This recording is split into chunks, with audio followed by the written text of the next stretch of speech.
Good morning, everyone. Thank you for joining us. My name is Megan Erb, and I'm the Communications Manager for Seattle Information Technology. I'm here today with several of my colleagues to share with you the city's planned response and operations for when FIFA arrives in our city. In today's press events, you'll hear from several departments, and at the end of our presentation, we'll open it up for some Q&A. So if you could save your questions for later, we'd really appreciate that. We'll also have a short tour of the EOC for those of you who are interested in attending. The City of Seattle is excited to welcome the world to our beautiful city and region. This is a global event with immense local impact for our residents and our businesses. We've been working together not only as a city, but as a region to prepare for this event. This is a coordinated effort across every part of city departments, and what you are seeing here today is how we prepare for something on a global scale. And at this time, I'm going to hand things over to Ken Neafcy with the Office of Emergency Management. Good morning, everyone. My name is Ken Neafcy. I'm the Operations Manager for the City of Seattle Office of Emergency Management. For over 2 years, the city has been preparing to host what is one of the biggest events around the world, which is the 2026 FIFA World Cup. As part of that effort, the city will be managing operations during the 6+ weeks of the tournament through a dedicated and robust structure that will remain in place throughout the tournament. Our focus during the tournament will be on 4 key objectives. 1, we'll ensure that all event-related activities are effectively managed and coordinated during the tournament.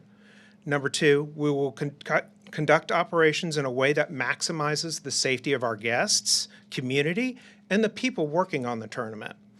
We'll also maintain constant communications with personnel in the field as well as our other stakeholders around the state and even across the country.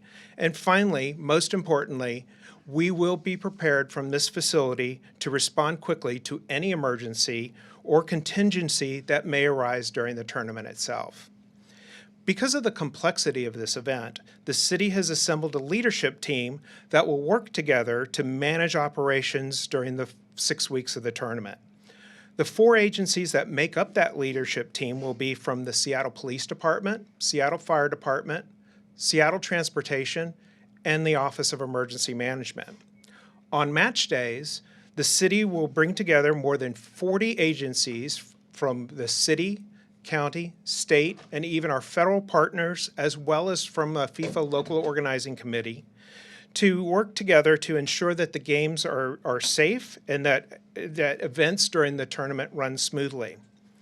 On non-match days, those same agencies will continue to coordinate, share information, and remain ready to convene at a moment's notice should any eventuality arise. This facility will serve as a hub for those operations and for management of the games for the city during the tournament. We will monitor traffic, as well as calls for service across city departments as well as outside our area, and coordinate with our partners to ensure that we have a total understanding of what is happening not only in the city, but around our region as well, and be able to respond quickly should any issues arise. One of the tools that we will be using to share information with our community during the tournament is Alert Seattle. This is a tool that the city uses to share important updates and action steps with the community. Messages are delivered by way of text, email, or even a phone call, helping reach people wherever they are. Alert Seattle will be used as one of our key communications tools during the tournament. The service is completely free, and we encourage all of our community to opt in and sign up for this service. You can do so by going to alert.seattle.gov and filling out the information there to sign up for Alert Seattle. Thank you.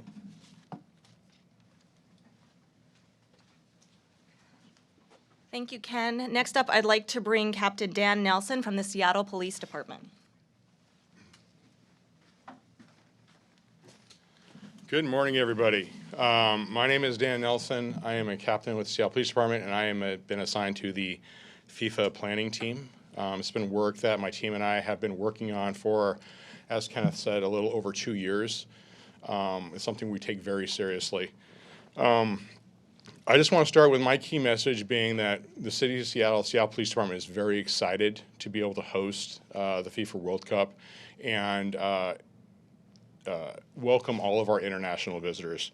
You know, I grew up down the road in Kent, and I personally think that Seattle is probably the prettiest place on the globe during the summer, and I'm excited that we have an opportunity to showcase it to everybody. As far as what people can prepare to experience when they're here visiting any of the fan celebration sites or Lumen Field themselves, which will be renamed Seattle Stadium for the duration of the tournament, is a robust presence of law enforcement. Not only the Seattle Police Department, but all of our mutual aid partners. We've been working very collaboratively with our partners in the King County Sheriff's Office, the Washington State Patrol, and even so far away as Spokane Valley and Kennewick.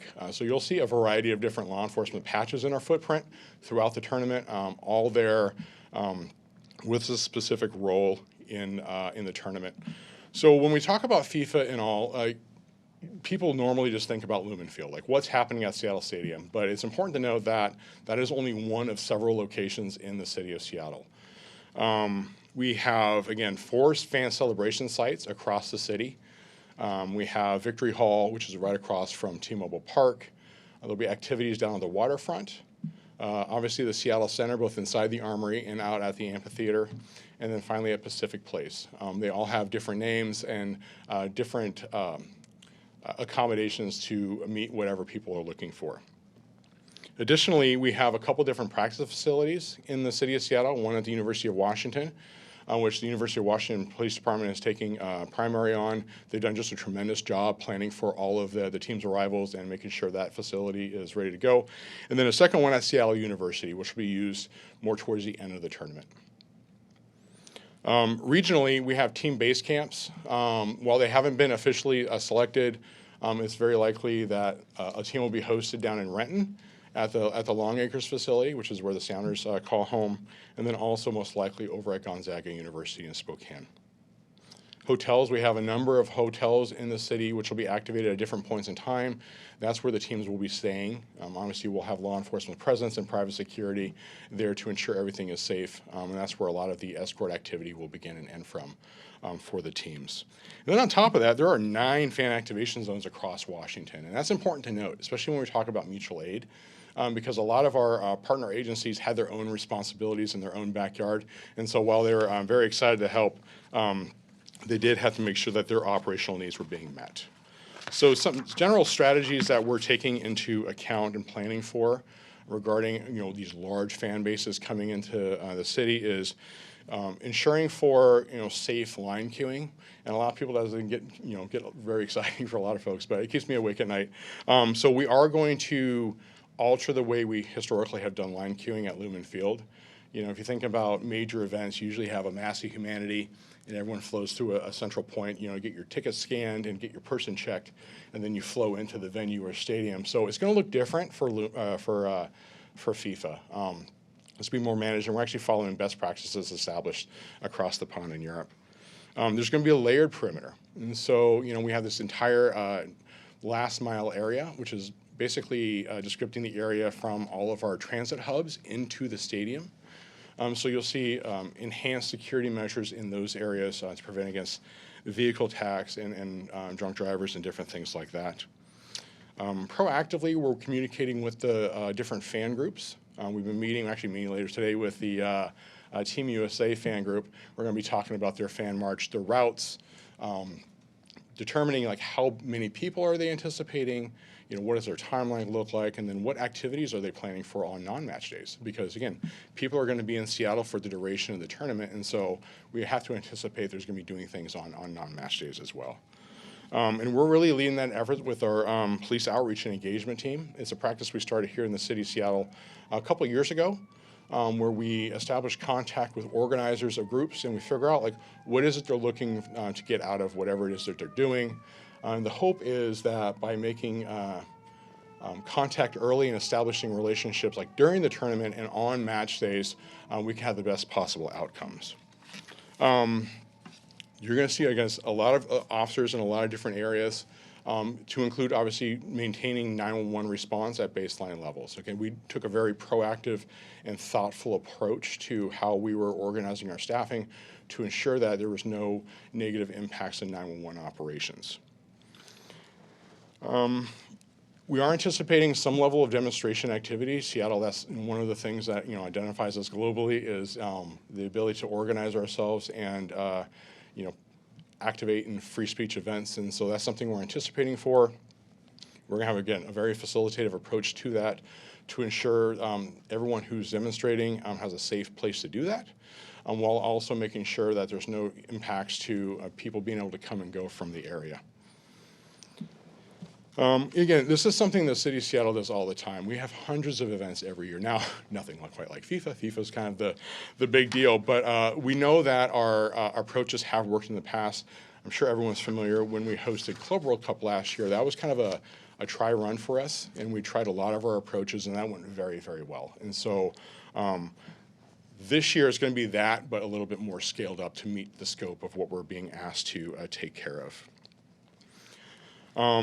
I know the question is probably going to come up later around interacting with the feds, and I just want to underscore initially, Seattle is a welcoming city, and again, to my first statement, this is an opportunity for us to demonstrate our values in our community on a global level, and so that's something we're committed to doing.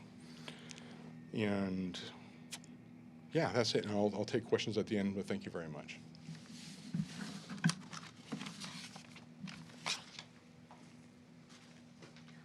All right, thank you. Up next is Seattle Fire Department, and we have Battalion Chief Andy Collins.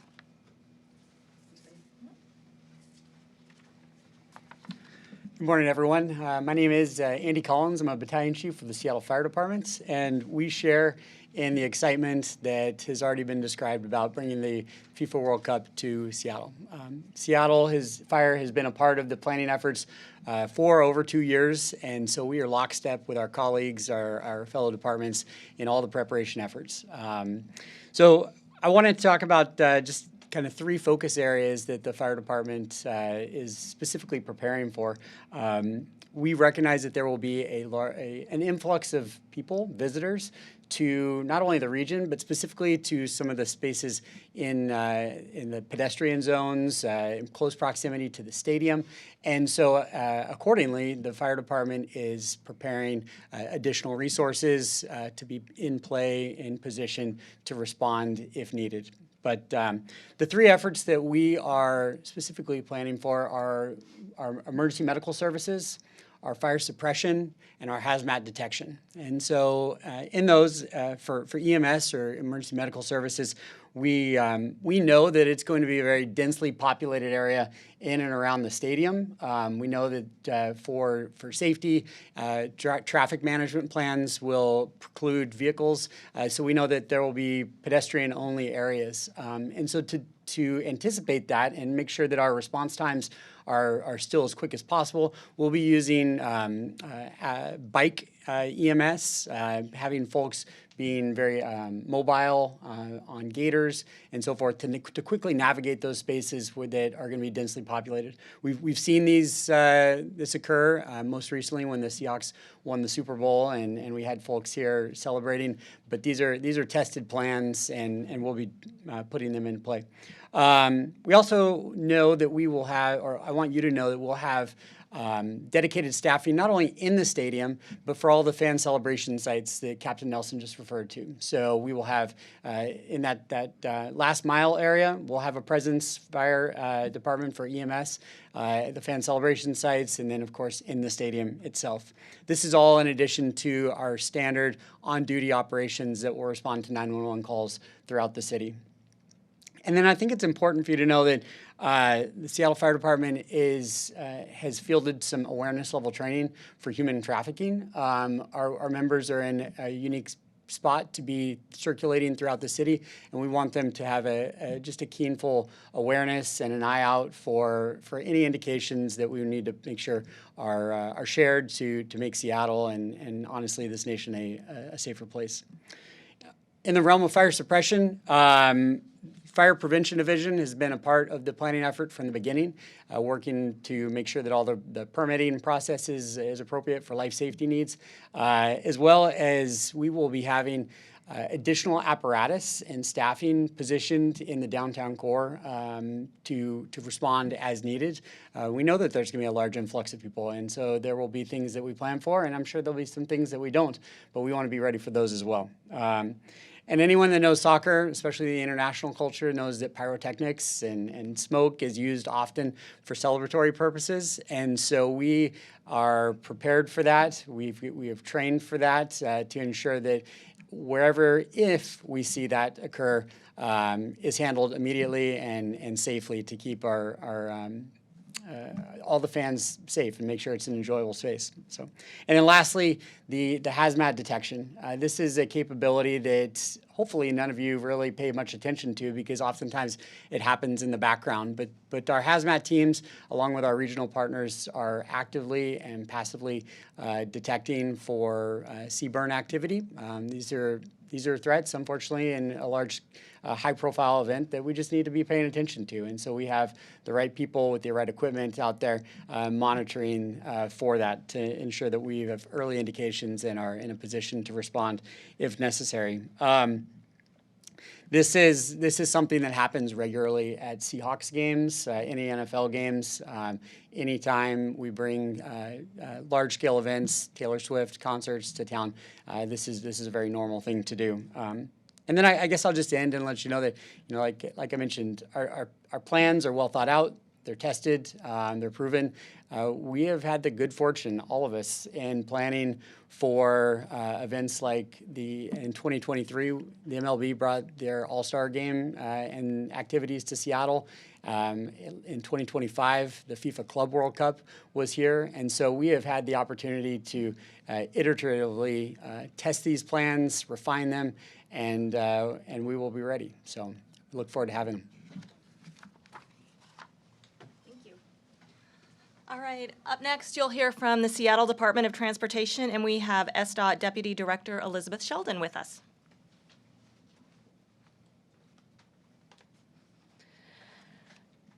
Good morning. I'm Elizabeth Sheldon, the Deputy Director at the Seattle Department of Transportation, and I'm excited today to be here this morning to share our citywide mobility plan with you. Our strategy is grounded in 5 key pillars that we've had in place for quite a while now. We first implemented them in advance of the viaduct closure and have had the opportunity to adjust and refine as we have had more major project and events throughout the city. First off, we're going to monitor and operate the transportation system in real time. We're going to leverage our Transportation Operations Center as well as our ability to make signal timing changes on the fly throughout the games to make sure we're keeping people, goods and services running smoothly. We're able to reduce drive-alone trips by encouraging transit, walking, and biking. We've made several investments and improvements in our transit system, our bike system, and our pedestrian system over the past several years that will allow us to better leverage non-SOV modes of transportation. We're able to collaborate with our regional transportation partners at King County, Metro, Sound Transit, and WashDOT. I'd be remiss if I didn't call out the recent opening of the 2-line and the Judkins Park Station, as well as Tap to Pay and the improvements that Metro has made recently. We're able to manage and maintain our public right-of-way, balancing the needs of all people who are using our streets and sidewalks. One example of this is we are issuing a temporary construction pause on the key transit arterials throughout the city to be able to balance the needs of users throughout the city as we experience more people coming to Seattle. And finally, we're going to communicate with the public clearly and consistently through web updates, social media, real-time traffic alerts, and the SDOT blog and neighborhood outreach, why we're here today.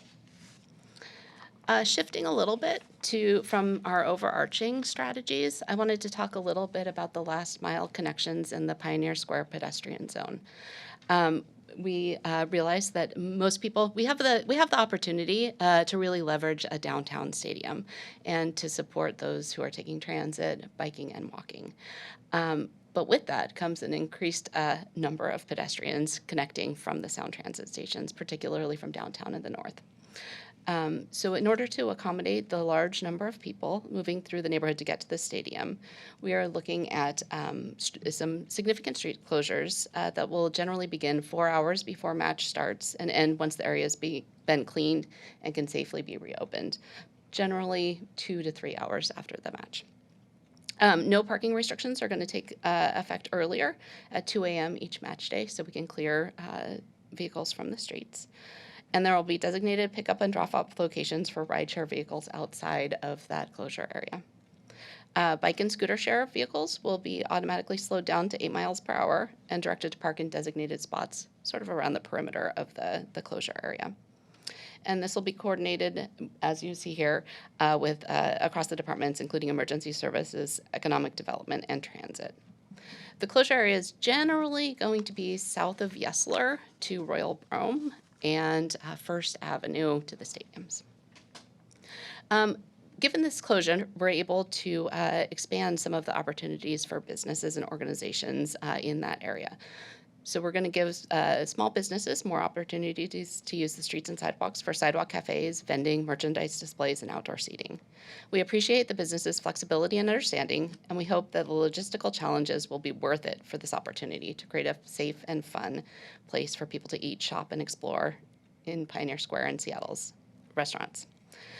Finally, I want to give a shout out to encouraging everyone to visit Flip Your Trip to help try out alternatives to driving alone and try opportunities like transit, walking, biking, or carpooling. We've used this strategy many times in the past, like the Seattle Squeeze, mostly recently partnering with WashDOT and Revive I-5, and the recent Super Bowl victory parade. We appreciate everyone who chooses to get around without driving. Every one of you is helping to reduce congestion for yourselves and all the people who don't have this option. Thank you. All right, thank you, Elizabeth.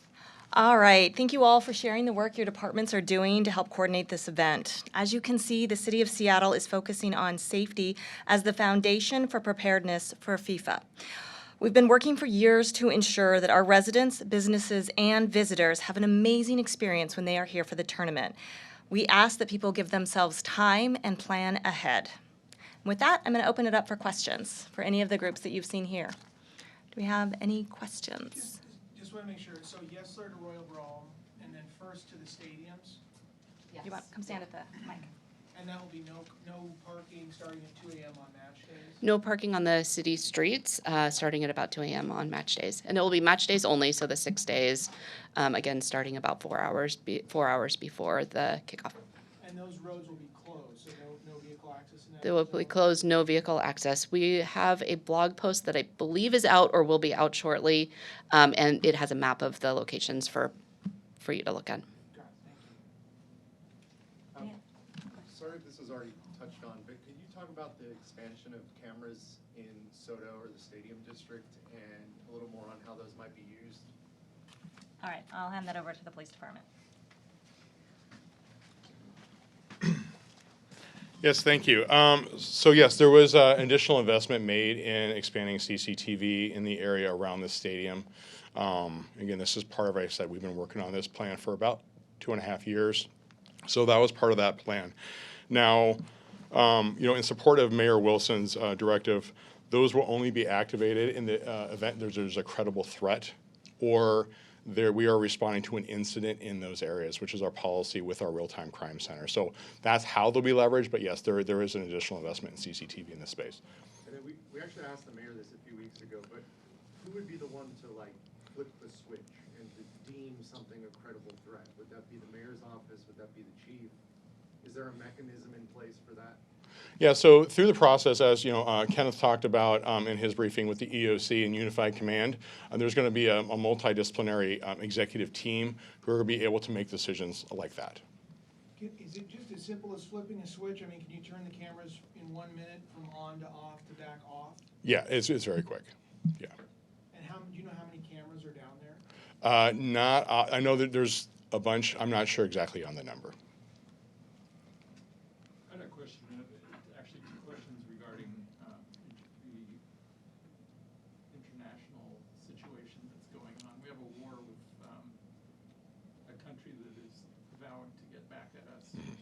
seems like a very obvious target. How prepared are you? Yeah, no, there definitely is an elevated threat risk, not only just in Seattle, but across the entirety of the tournament. Something we're working very closely with our partners at FIFA in. I know RN specifically has requested their group match games be moved outside the United States. FIFA declined that request. I know there's ongoing negotiations still happening, but I can say as far as the city of Seattle is concerned, is we're ready for it. Again, our goal is to deliver a safe and secure tournament and make sure everyone has a good time while they're here. What would happen if you had to have a mass evacuation from the stadium in a short period of time? Well, we've been working with our partners also inside Lumen Field or Seattle Stadium to make sure that any of the emergency notifications are pre-recorded to include the appropriate languages, right? So that's the benefit of knowing which teams are coming is we can pre-record emergency notifications. Secondly, we have a pretty robust social media strategy. So if people are more tied into the apps, there is a way, Kenneth and his team here at the EOC can push notifications. And then lastly, in person, the Seattle Police Department has acoustical devices in the area. So if we need to make notifications to crowd en masse, we can do it in a clear, understandable manner. And again, each team will have they're called TSLOs, the Team Security Liaison Officers.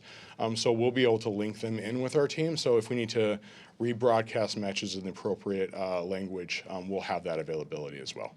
Which languages are you recording emergency notifications in? The languages we're recording at ahead of time are the primary languages in the spoken in the visiting nations. Have you had contact with any of those? I'm sure like some of the foreign governments, they want to know the security plan. What contact has police department, the city had with some of the other nations to brief them on it? Yeah, thanks for the question. So we've already met with Belgium. They were out a couple weeks ago, a month ago. We walked through their, again, plan for the days and on non-game days, what their march is going to look like, how many people. We met with Australia this last Wednesday. Again, we're meeting with the supporter group for Team USA this afternoon. So we've been meeting up with them as they become available, as they're identified. Again, the goal is to make contact with them early, establish relationship, hand out business cards, so we can do that good liaising on the front end so we can get better game day results. How'd that go? What did they ask you? What was that? What were those meetings like? Just describe that. I know you can't go into too many specifics. Sure. Were they impressed? What did you tell them? Just talk about it. I like to think they're impressed, but I'm just kidding. No, so they were just curious, right? A lot of them haven't been to Seattle before, and they just wanted to know, like, what was our approach? Our stadium is unique in that it's in the middle of our main hub here in Seattle, whereas, some of the other stadiums are in the middle of a multi-acre area, and so we're really in the mix of it, which also informs, as Elizabeth was talking about, our traffic plan strategies. And so, yeah, they just had general questions and, about, say, consular notifications. If they had one of their citizens, contact or they had a medical emergency, like what does that notification protocol look like? So we've been working very closely with, again, our federal partners. Office of Foreign Missions came up. We did a tabletop with them. When was that? It was like a couple months ago. So we walked through all of our protocols with them. So just general questions like that, like you would anticipate before a large-scale event. How much emphasis have you put on in the past, or how much have you relied on, or really like to have cameras for past large events? Yeah, so CCTV is a good thing. So historically, especially, we do a lot of demonstrations here in the city. So historically, we'll put officers in the area just to monitor crowd behavior and direction of travel, sizes of crowd, things like that. So CCTV is a good way for us to do that a little bit more efficiently. And then also, it gives decision makers real-time view on what it actually looks like. Because, you play the game telephone where you're describing something over the radio. That might look very different, or you might interpret it being very different than what it actually looks like in the field. So CCTV is a really great tool. But again, we're going to be compliant with the direction that put forth by Mayor Wilson. What kind of challenges do you anticipate not having those cameras until something is deemed appropriate? Well, like I said, we've been doing it like this for many, many years, and so we will be okay. Again, we'll just have to make sure that our communication's on point, and again, we're getting frequent updates. What's your preference? Would you like to have cameras, or you're okay without them? I'm okay without them. I mean, cameras are great. Again, it's a great technology. It's an efficiency for intel gathering, but at the same time, we want to make sure that there's a lot of privacy concerns around any type of surveillance tool and any type of technology, and so we want to make sure our response is supportive of that. And again, just following the direction outlaid by Mayor Wilson. What's the plan for TFRs, temporary flight restrictions? I know during the parade it was citywide. Yeah. What about for the state? Yeah, so temporary flight restrictions are usually put out in advance of large events. We will have TFRs on match days here in the city. The details of those are still being worked out by the FAA, who controls all of the airspace. As far as enforcement of the temporary flight restrictions, that'll be a multi-jurisdictional effort.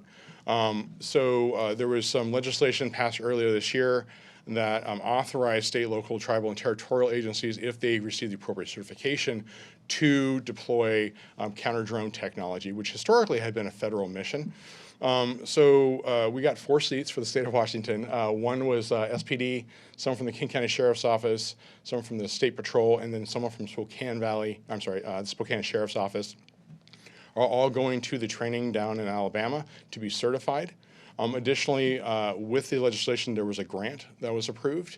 All of the U.S. host cities were prioritized for 2026, so we got the first seats, obviously because we have a big thing rolling through town. And so we are going to be deploying that technology around the footprint. And then something we've been doing even before the modification to the federal legislation was we have ground intercept teams. So there is drone detection technology already in the area, and that's something that we've leveraged at Seahawks games and different things like that. So it allows us to figure out where the drone is and also where the pilot is. And so then we orient and send our officers out to make contact with the pilot, let them know they're in violation of TFR, request them, bring it down, and then just document everything. The mitigation is important because if we can't identify the pilot, obviously there's been a lot of emerging technology in the space, so sometimes that's tricky.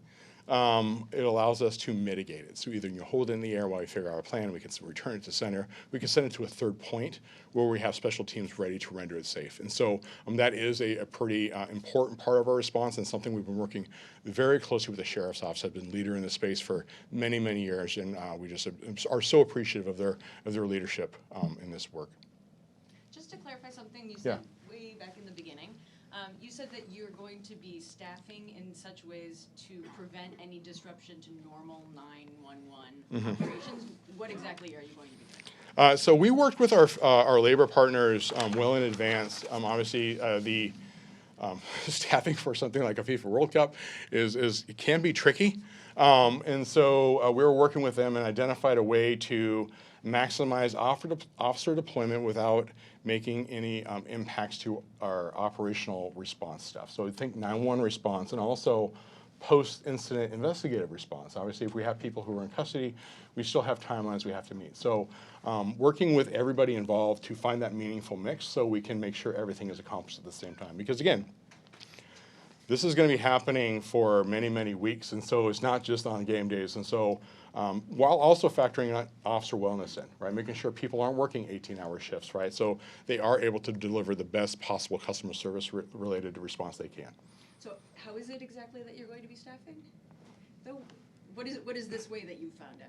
Oh, basically we identified, we do a lot of special events, and so some are bigger than others, and so we identified a rotation based on individual officer shift schedules as far as how many, let's say I work a schedule, it doesn't matter, that has some days off, and so I will be required to work 2 FIFA matches, whereas I might have a different schedule and I can't work some of our other major special events like Pride or something else like that. So I might work more FIFA World Cup matches. But we did it in a way that was fair and equitable across all the different lines of businesses that the Seattle Police Department has to make sure, again, we're trying to maximize our officer deployment while maintaining officer wellness at the same time.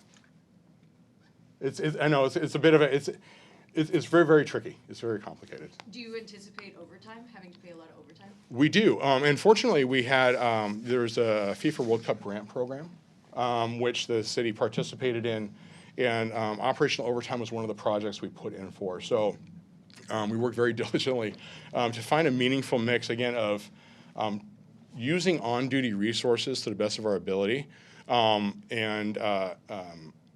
understanding there will also be some overtime needs. But we are budgeted for it, and again, it's all going to be reimbursed through the federal grant. Any other questions?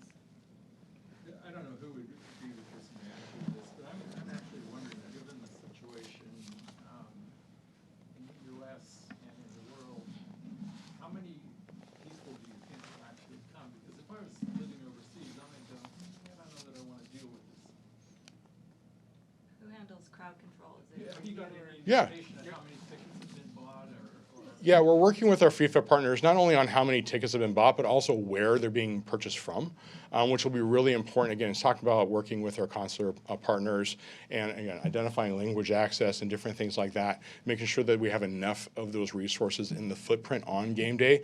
But again, tickets are still being released, and so they're still being bought from all over the globe, and so that's something we're analyzing to make sure we have the right resources in the space.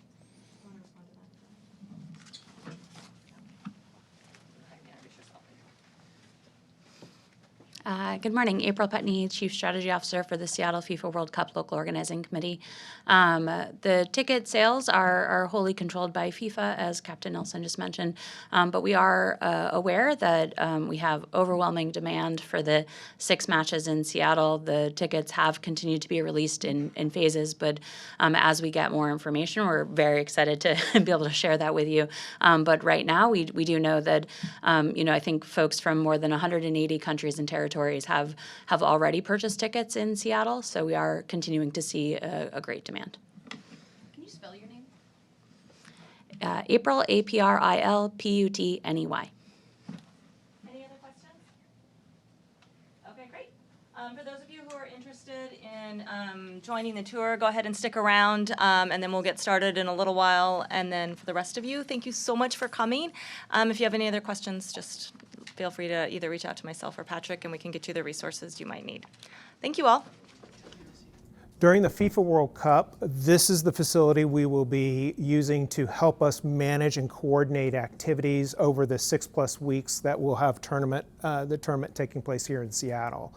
This is the Seattle Emergency Operations Center. It was originally funded by a levy back in the mid-2000s, and it has served as the city's central point for coordinating activities during special events as well as disasters or other emergencies since 2008.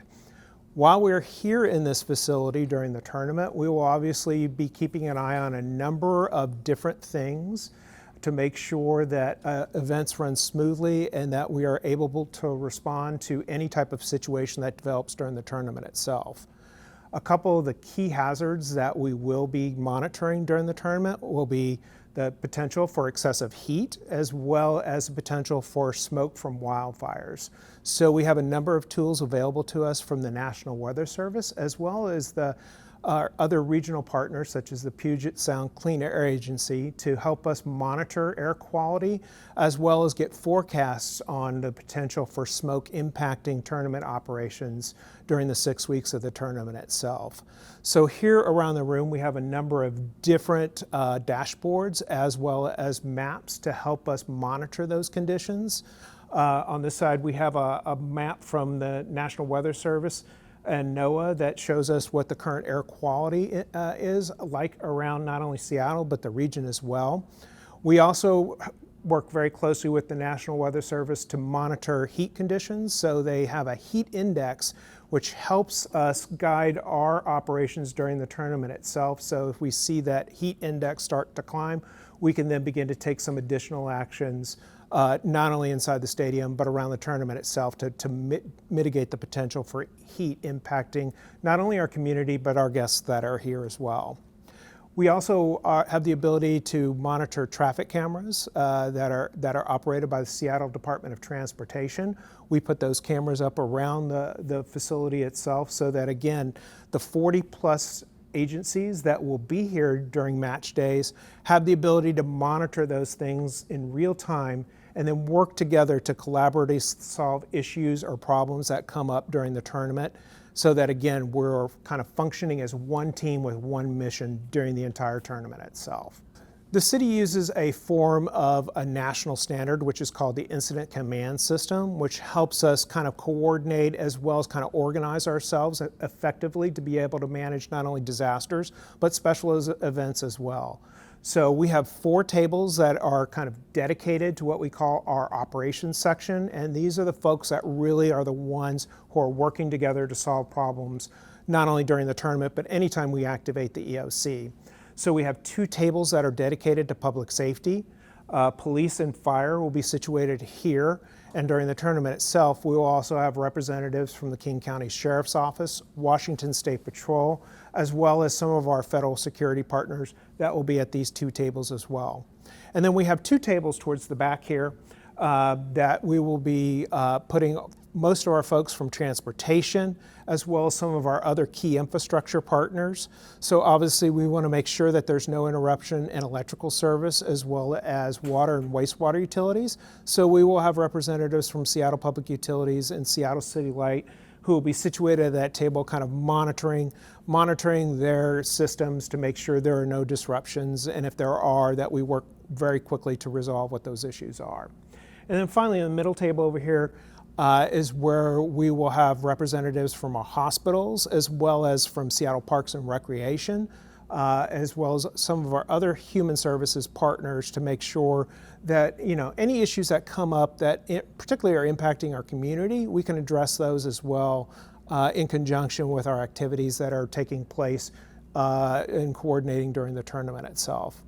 And then finally, if we need any resources, so let's say we have a particularly large emergency that happens here in Seattle, and we need additional assistance from outside agencies, or even perhaps leveraging existing contracts that the city has with our business community, our logistics section will take care of all our needs to make sure that those who are out in the field have the resources they need in order to be able to assist our community and those visitors who are here for the tournament itself. And then finally, at this table here is what is our plan section. Our planning section will be mostly keeping an eye and monitoring events not only here in the city, but across the country as well. They will be responsible for ensuring that as we get information from our various partners, including FIFA, the state, the county, and even other host cities around the country or in Mexico or Canada, they are collecting all of that information and then combining it in a way so that then we can collectively make decisions or support decisions that we make here in this room at the Unified Command Post during the tournament itself. We also will have a very robust Joint Information Center capability. So anytime we do have folks here in this room, we will also have a number of public information officials from the various city departments who will be staffing this operation to ensure that we are not only communicating effectively with our visitors in the community, but also the media as well. We consider the media a very important component in making sure that the community is kept informed, not just during FIFA, but anytime we activate the EOC. So we make sure that we have effective ways that we can communicate both directly with the community and then also with our media partners as well.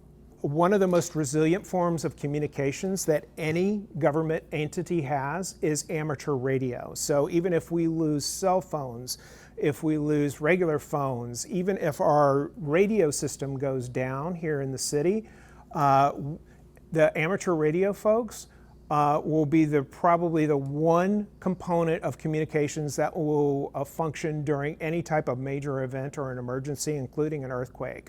So they serve as a backup means of communications for us that allow us to not only communicate with the state of Washington as well as our partners over at King County Emergency Management, but also with other key departments and operations centers that will be operating during the tournament here at FIFA as well.